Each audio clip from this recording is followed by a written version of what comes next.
Když se řekne Minecraft, většině lidí se vybaví dětství. První svět, pár špatných bloků, creeper, který všechno zničil a dřevěný barák bez střechy. Jenže je rok 2025 a Minecraft pořád žije.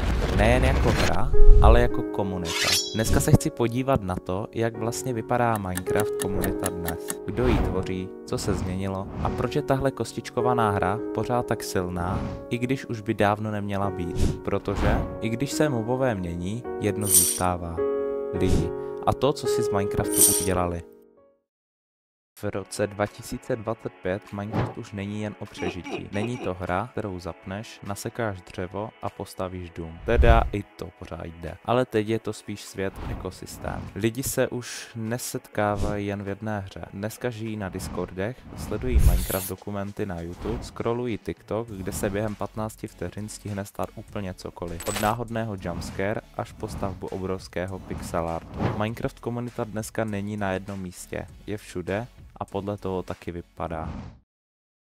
Na jedné straně tu máš malé děti, co právě začaly. Přišli z TikToku, mají skin s korunkou a v ruce nejspíš spawnek. Nevědí, co je piston, ale ví, jak se dělá virální video. Umí klikat rychleji, než stíháš mrknout a mluví v emoji.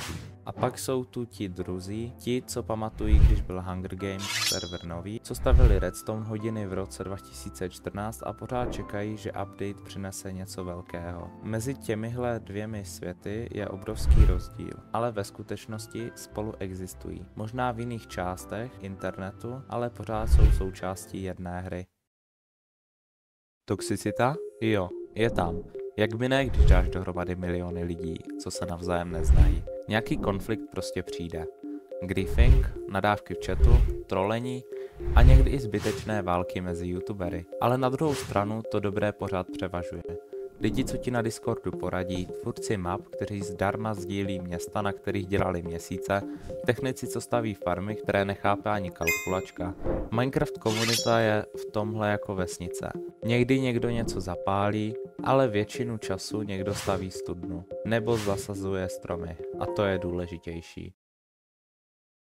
Co bude dál? Bude Minecraft ještě za 10 let? Všechno tomu nasvědčuje. Možná už nebude vypadat jako dneska. Možná se Java a Bedrock konečně spojí. Možná budeme stavět s brýlemi na hlavě ve virtuální realitě. Ale základ zůstane. Kostičky, svět a možnost si s tím dělat, co chceš. A hlavně lidi. Protože Minecraft nikdy nebyl silný kvůli tomu, co děláš sám, ale kvůli tomu, co můžeš dělat s ostatními. Minecraft jako platforma pro vzdělávání, jako prostor pro umění, jako místo, kde se můžeš schovat, když svět není úplně fair, to všechno už dneska existuje a bude toho víc.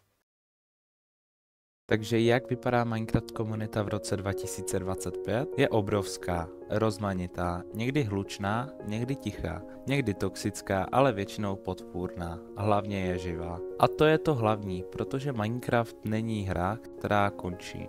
Minecraft je prostor a my jsme ti, kdo mu dávají smysl. Takže příště, až se připojíš na server, nebo pustíš video, nebo napíšeš do chatu, vzpomeň si, jsi součástí něčeho většího.